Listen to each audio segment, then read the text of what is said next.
nerding out about now? There we go. Oh Lord! Of the Speaking of Rings. Lords, who did Lord of the Rings? That would be me. Oh, weird. Is there a new anime? Not yet, but I watched it with my kids for their first viewing of it this past week and a half ish. You know, watching tidbits here and there where we have the time because we're watching the extended versions as well. So you know, a lot of time in that. The 5-year-old could care less. He didn't watch it up until the very end, basically. And so I asked them all tonight at dinner what their favorite parts were. And he indicated, my 5-year-old indicated that his favorite part was when Frodo and Sam played The Floor is Lava and then died. Because he stopped watching before the Eagles came and got them. So that's what... Hold on. Joe, I need to ask how much of a dad you are. What versions did you make your children watch? The extended versions. You're a good man, Joe. Yeah. You're a good man. My older two boys, they both really liked Merry and Pippin the entire time. Yeah, how do you not? Yeah. I mean, yeah. So yeah, they were very very happy with Merry and Pippin. They said they really liked the movies. My 9-year-old kept covering up his head whenever anything scary was going on. So he gets nightmares pretty easy, like his mom. Did any of them ask why the Dementors were riding horses? No, well, so I warned them ahead of time. I'm like, there are some scary stuff because they were scared of the Dementors. And so I'm like, there's things that look like Dementors that ride on horses and flying beasts. And yeah, so real quick, to be honest with you, I would love your context on how you do this. When you're bringing in your kids to watch something a little bit above the pay grade that is the kid, how do you do that? Like you personally, I talked to my wife, and she tells the kids that if they have nightmares, go wake up your dad. Okay. It's a legitimate thing, like, because like for Danny, I introduced Danny to Ghostbusters at the age of 5, right? Ghostbusters, PG-13, especially with like ghouls and ghosts and kind of hauntings, especially the demon dogs. Like I was a little iffy on it, but like I explained to him before anything happened, right? Before we hit play that, hey, look, whatever we watch as a movie is make-believe. Nothing is real, right? These characters, these people that we idolize and dress up as, and none of it is real. And so like from a young age, he's been okay with that. Now I am not like Charles. I'm not a heathen. I'll tailor movies to my kids to what they can, you know, what he can handle, right? Kid really wants to watch Deadpool. I don't know. Ryan Reynolds watched it with his 9-year-old, so clearly it's fine, right? You know what? He has the money to spend on therapy. Yeah, exactly. I do not. That's what I talk to my wife Send about that all the Danny time. to Charles. I'll watch Deadpool with him. Yeah, I'm sure you will. But right, so we pick and choose on what we can watch here. I'm sure as heck not going to sit down with my child and watch Deadpool because he's not ready for it. He's not ready for the violence. He's not ready for the innuendos. And I'm going to be really disappointed if he doesn't get the secondhand jokes that everybody else gets and he doesn't, right? He needs to get out there as a teenager and live before he can watch Deadpool. But things like Ghostbusters, things like Temple of Doom, things like the Goonies that I grew up with, he now has a basic understanding and won't wake up in the middle of the night asking why there's a dog snarling at him in the glass window, asking for the gatekeeper. So You know I what always paralysis demon is. But no. I always like to ask other fathers or other parents, like, how did you have that conversation with your kids before you brought them into the next level of viewing? I think knowing your kids is a big part of it, and knowing what they're ready for. Yeah. Our 11-year-old, I knew would be perfectly fine with Lord of the Rings. The 9-year-old, I knew there would be parts where he would get scared, and so what we would tell him leading up to it was like, you might want to cover your face. It's about to get a little scary. There's going to be a giant spider on the screen here in a moment. You know, we wouldn't actually tell him that, but like leading up to that spot. And so we. And then the 5-year-old, we knew that he would basically ignore it, and we stuck a switch in his hand, and he was playing Doom Eternal while you guys were watching Kubo and the 2 strings. Well, and a lot of times you can broach those heavier stuff, heavier in a little bit with animated stuff. So like showing them stuff that has scarier themes in animated, I think they're able to differentiate between this is real and this isn't real if it's animated versus live action. And so in a way you can, if you're worried about it, you could desensitize them a little bit with animated stuff that it's easier to recognize this is not real versus live action stuff where that's real people on the screen, and sometimes that can be harder for a kid. I love that, Joe. I love that point of view. Where it's just like, if you're trying to make the jump to Ghostbusters, let's watch Coraline and see how Coraline goes, and we go from there. I love that point of view, man. Or the Ghostbusters animated series. Well, yeah, but I mean, he loves that, right? He loves the original 80s, 90s TMNT and the real Ghostbusters. But I love that point of view where it's like, hey, let's have stepping stools when it comes to viewing different programs. It's genius. My hardship is sexual content, right? Because my kids grew up basically watching ridiculousness, so violence to them is just make believe in any particular movie. Language, they grew up around paramedics and botched, so language is not a problem for us. But I forget there's certain, or maybe I'm watching a new movie and don't know that it's coming, but there's sexual content. And sometimes we're watching something with Zoe, who is 11, or Ryland, who is about to be 13, and something pops up. Another night, we watched, Ryland and I had a movie night out in the yard, and we did Expendables, because it's just, and he's like, yeah, it's pretty fun. And like, oh, you like that? I went ahead and we watched Boondock Saints, one of my all-time favorite movies. It's about violence that's in morals, and it's great. And I forget about the scene with the strippers where they go to kill the guy, and it doesn't bother me. It's like, oh yeah, that's just a quick blip. But as we're watching, I go, this kid's about to be 13. I wonder how much it's messing with him right now, sitting next to his dad watching this half-naked woman on the screen. And so I didn't say anything about it. I just acted like nothing happened, and then that's the blip. But how do you guys, like Kurt, how did you deal watching mature stuff like that with how'd you deal with Showgirls and your 10-year-old boy? Yeah. Hey, that is pivotal for every 5-year-old. Yeah, it was really the Showgirls and Burlesque double feature that we did. I am probably the most boring dad in the world, period. But when it comes to that kind of thing, because I actually am one of those guys that used the movie ratings to guide what I allowed my kids to watch. Okay. So I really, and Good, I was Daddy. pretty strict when it comes to stuff like that. I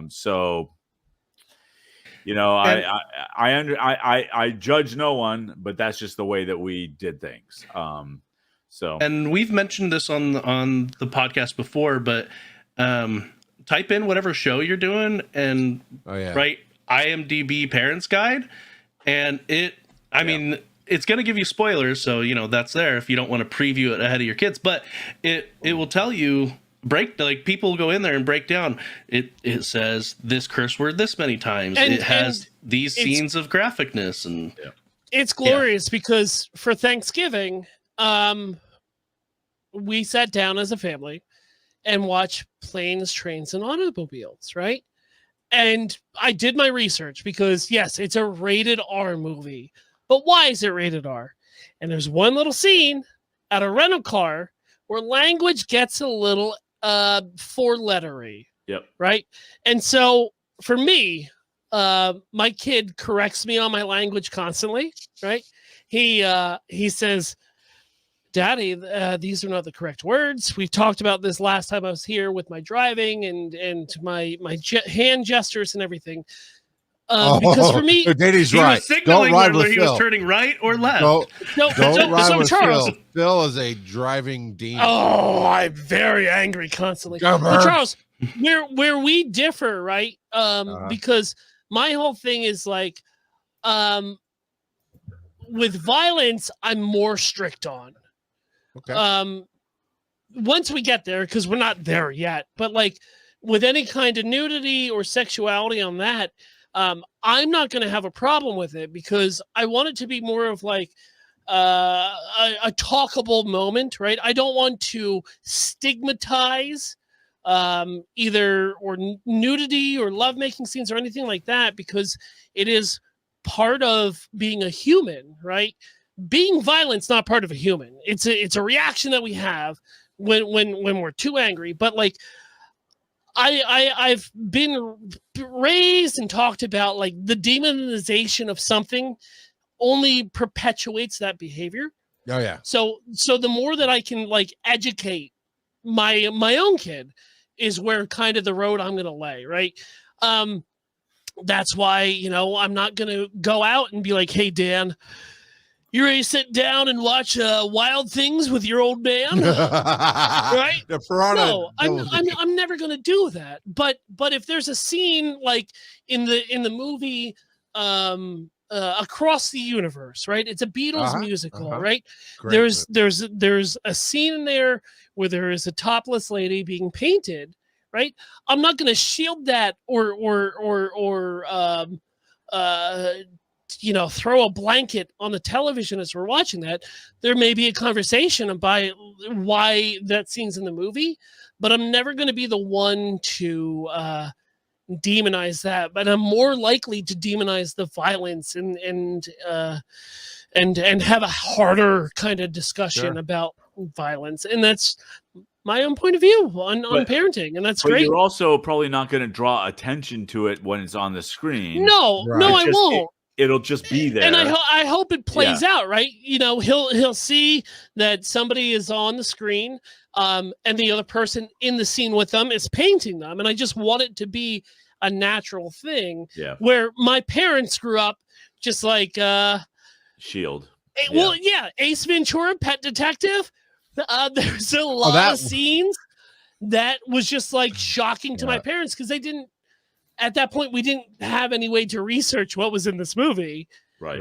And it was just like, how fast can we fast forward on this VHS past everything? And we showed that to our 6 and 7 year old. So, speaking of demonizing violence and drugs, who brought If to the table? That's me.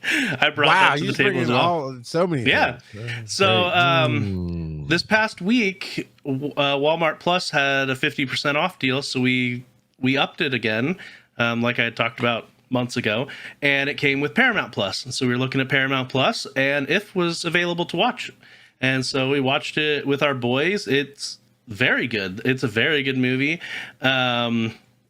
Fantastic message. All about your inner child and embracing your inner child and that you never truly grow out of it. So I liked it a lot. That's the kind of movie I want to be a part of. I want to be a voice in a movie like an ensemble cast like that. That's 90% animated. There were a lot of big actors that provided their voices. So yeah, now, I had heard that what you get in the commercials is a very different experience than what you get from watching the movie, because the movie ends up being about something different than you think. I mean, I can see that. The imaginary friends part of it, but obviously, but what I'd heard, and not in a bad way, but I just heard it's a bit of a swerve if you're expecting a certain type of movie. Yeah, it's a lot more heartfelt than it is comedy, and they kind of portrayed it more as a comedy in the in the Yeah. commercials. Right. Like it obviously has some comedic moments, but it's not. I wouldn't say that that's a central theme. Yeah. It's more Showgirls, less Fear and Loathing. Yep. Okay. Exactly. Gotcha. Understood. Who brought Disney's Balto? It's not that at all. It is Balatro, and it is a game that just got released. It was in pre-release for quite some time, but it's on Steam and it's on the Switch. It is, And you're this husky that's going on a giant race. That's exactly what it is. It is a poker deck builder.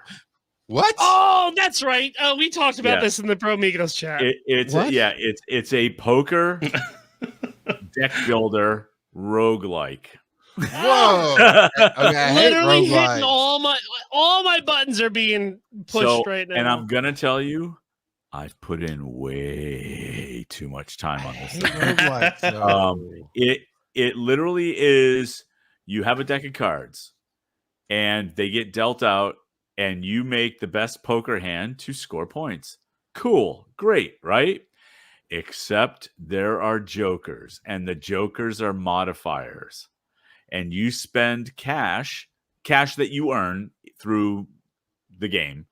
And you don't ever pay real money. That's not even a thing. Okay. But you spend the cash that you earn to buy better jokers, additional modifiers. It's ridiculously good and simple. Made by one dude in a garage. Okay, real quick, y'all. And Kurt, No. be quiet. This game came out February 20th, 2024. I'm going to set the over-under at 45 hours. Has Kurt gone over or under 45 hours on this game? Welcome to Botch Watched. Where we Over. comment on bad movies. I'm Charles, going over. Okay, you both have gone over. Closest without going over. How many hours has Kurt spent on this game? I'm going to say 62. I haven't asked who's going. Joe, give me your first guess. I'm gonna go 149. 149 hours. I Charles, think it was 62. you're going 62. Closest without going over. Charles McFall. Kurt, you have spent 96 hours in this game. All right, so I'm going to tell you. Here's the thing. To be fair, I don't care that you leave it on menus. Kurt. No, I leave it in the middle of a game overnight. That's not to say that You have it You're up playing it right Oh my God. Kurt, I have played Fallout 4 since the day it came out, and I am only 108 hours into that game. Now I'm wondering which of my Steam games I've got the most time on. Jeez Louise, Mine Curdy. is well, but here's the thing. Borderlands 2. There are 3 rounds. Kurt, you don't have to sell me more. I am already I am all, as they would say in your game, I guess. I am all in. Yeah, so so each round is like 5 minutes or less. So it's one of those things where you can just leave it, and then when you have a couple of minutes, you go in, you play a little bit, and let it go.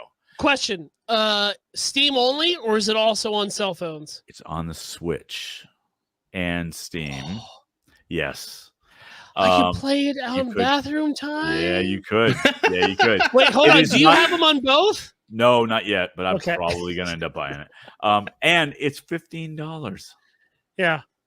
Which, unfortunately, we just missed the Steam summer sale, but I'm sure it will drop down once that fall sale comes into play around September, October-ish. It's on Xbox as well, it looks like.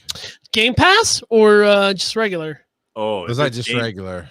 I was going to say, if it's Game Pass, just get it. Oh, yeah. I mean, that would be a no-brainer. But I mean, it's only $15. It's yeah. It's probably a no-brainer. And honestly, if I had a Steam Deck, oh my god. Oh, dude, I know. We talked about this offline. Yeah, we did. Yeah. Oh yeah, and actually, it is still it's $15. That's the regular price. Yeah. And it looks like there might be a DLC. I think it's soundtrack is the DLC for it. Oh no, you know what it is? No, they're bundling it with another game called Wild Frost. So I don't care. Yeah. And yeah, otherwise, yeah, you're right. It's just the soundtrack, and I don't care about that either. But it's really good. It's really good. Because Darn it, Kurt, Yeah. I wasn't trying to spend money tonight, man. Hey, that's what happens when you come into the council. You got to pay up. $15. I've only got one game Little that man, I've put played that more stuff right in my hand. than that game for you. What's that? I've only got. I was just looking at all my Steam games, and the amount that I've played them, and I've only got one game that I've played more than you've played that game. Can we all guess? Yeah. Mine's Bible Warrior. I was gonna say Bible Adventures on the NES. Yeah, okay, yeah. I was going with the mid-90s battle game. Yeah. Kurt, what's your guess? Oh, Minecraft. That's not on Steam, or at least I don't have it through Yes, Steam. of course it's on Steam. It's on everything. It's literally on my refrigerator if I want to log in. What game does Joe have? 400. His kids have to have some of that time. No, it's this is Grand all Theft my Auto time. 3. My kids have this game, but they have their own time on it. They don't play it on my Steam. Fork knife. Nope.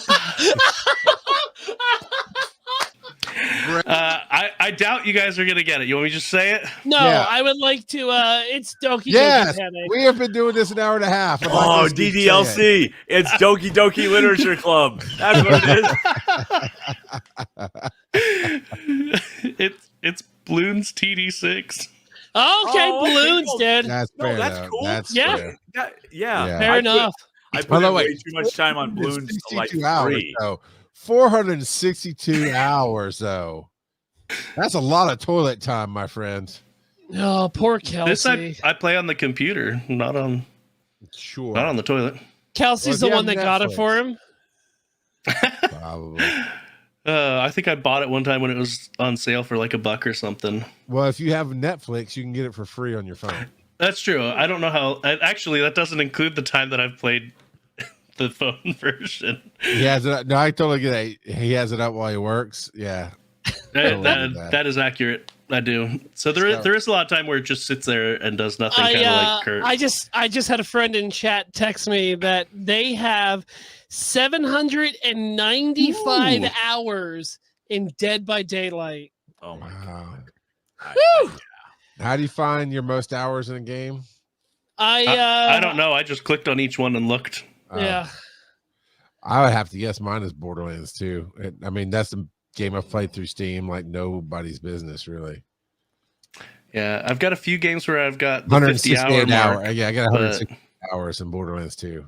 So Charles, what are you nerding out about? I am nerding out about not playing so many games on Steam, apparently. But a friend of mine at Christmas sent me a huge box of these 5-ounce vials of scotch from their collection. I thought I'd open up one tonight, and it is the Elijah Craig 94B, which is a small batch signature bourbon made by Elijah Craig, a single barrel. It is really good, and you guys should be here to share it. Is it a single malt? And how many years is on that? It's 8 to 12 is what they've said. Basically, it's called a 94 because it's 94 proof. I'm just looking at their site here Because I also have been drinking a nice bourbon scotch here. Party pouch. This is the Twisted Tea Rocket Pop. That's not a scotch. Aged in a fine plastic. Aged for 30 minutes. That's like wine in a box. Oh no, it's much worse, sir. This is what my mom drinks when she comes over, but she couldn't finish it and she didn't want to take it home with her. So I mean, it's kind of like the same thing of a 12-year-old scotch. Because you have to be 12 to buy this. It's about as good as the jailhouse punch. It's The toilet bowl it punch. tastes just like a Does rocket. Does it rocket actually pop. taste like a bomb pop? Dude, it's pretty good. Okay. I'm not gonna lie. No, that's the thing my wife and I still from our childhood. If it's a bomb pop flavor of anything, we'll try it. So like when we went to Biloxi, she got the bomb pop yard with all the tequila in it. So and I buy it for her every time she comes over, and like she normally takes it home with her, because I don't normally drink this, and she's like, "Yeah, I have the one from last time," and I was like, "Oh no, oh no, what are we gonna?" Oh gosh, I guess I can find space in the fridge for this. Gee willikers. Okay, anyway, I'll see you later, Mom. I hate how tasty it is. Like, as somebody who enjoys like a rich, deep, smoky scotch, or somebody who enjoys like drinking mezcal straight and having the different notes of pepper and smoke come in. Oh gosh darn it. This drink that my mom adores is pretty gosh darn awesome.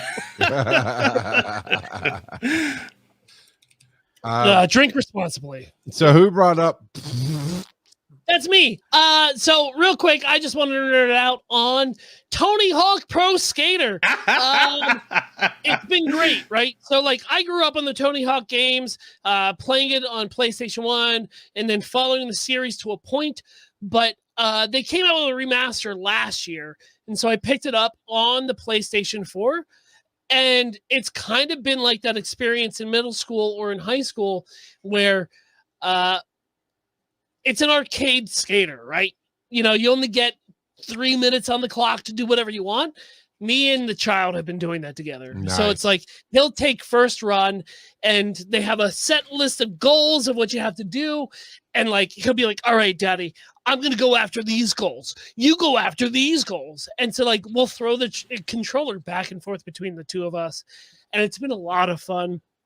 Also, he's been being introduced to all that music that was in the original Tony Hawk Pro Skaters. So like your Goldfingers, your Primus, Avenged Sevenfold, all that old punk skate music he's just been digging on. So instead of listening to late starters or Wise and Nerdy as we go to school every morning, we've been listening to the Tony Hawk Pro Skater soundtrack as we go out. So it's been a lot of fun. It's been really nostalgic for me to go back to a game I used to play as a kid to then play it with my kid. It's just been a heck of a lot of fun. And I look forward to it, man. I look forward to him getting old enough and being able to take him to a skate park so that I break a hip, or what other old people do when they try to regain their youth at a local skate park. So that's going to be fun to watch. We need video of that, Phil. Of him breaking a hip? Yeah. Yeah. Oh, yeah. Okay. You have a different definition of fun than I do. We established how much I laugh at violence. And, that's true. That's true. Yeah. It's keep forgetting about the psychosis. Yeah, just a little bit. Real quick before we get out of here, August 7th, come watch the live stream on twitch.tv/DC Digital Media. It's a show we do every Wednesday night called Be Awesome Together. And that particular episode will be a very, very special after school special of Finding the Stories. It's the origins. What? Can I tease it? Okay, all right, you do that. So we have this gentleman. His name is Charles McFall, and we all make fun of him because he's the self-appointed rock god of podcasting. Apparently not. Apparently he's not the one who came up with that name. Apparently the first podcast he ever went on gave him that deityship. And they will be joining us August 7th to look back on 20 years of digital creating and podcasting at the DC Digital Media Track Twitch page. As I will step in and ask some questions on why you have no idea the butterfly effect of what you have done. The necessary righteousness that these gentlemen have. I will get down and gritty. I will ask the questions that need to be asked. If you come out to the DC Digital Media Track Twitch on that night and you ask a controversial question, I will ask it. You want the actual answers, even if they are not PG for the digital track, I will get those answers for you. I don't know why these gentlemen have propelled this buffoon, this shaved Bigfoot. This is a very long tease. Disgruntled chimpanzee to believe that he had the confidence to do this for 20 years. You know what? We all got questions. I'm going to be answering them for you. So come check us out August 7th, DC Digital Media, to see where this buffoon got the confidence to say, I could do this for 20 years, and some idiots will support me. So it should be a fun time.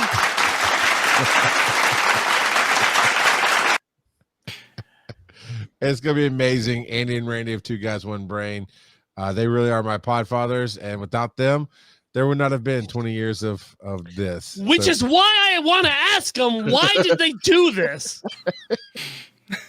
There's only one answer to all of that. All hail! And that's our show, folks. Welcome next week when we don't have Phil.